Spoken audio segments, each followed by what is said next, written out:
నేను స్కూల్ బ్యాగ్ని. ప్రతి ఉదయం నీతో పాటు నేను స్కూల్కి వచ్చేవాడిని. నీ భుజాల మీద వేలాడేది కేవలం నేను కాదు, నీ కలలు కూడా.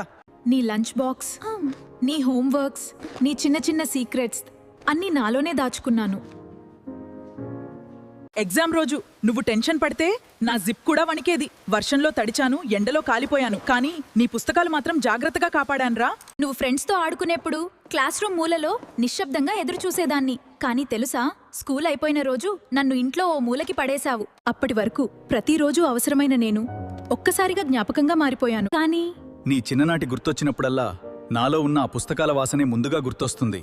గుర్తుంచుకో, చిన్ననాటి రోజులు మళ్ళీ తిరిగి రావు. సరే మరి, రేపు ఉదయం మళ్ళీ నీ భుజంపై వేలాడుతూ రావాలి. ఇంట్లో పక్కన పడేసిన పాత స్కూల్ బ్యాగ్ని చూసి ఒక్కసారి చిన్ననాటి రోజులు గుర్తు చేసుకోండి. ఈ వీడియో మీకు నచ్చితే లైక్ కొట్టి షేర్ చేయండి. అలాగే యోర్ విజ్డమ్ పాత్లోకి ఒకసారి తొంగి చూడండి. కంటెంట్లో దమ్ముంటేనే మన ఫ్యామిలీలో జాయిన్ అవ్వండి.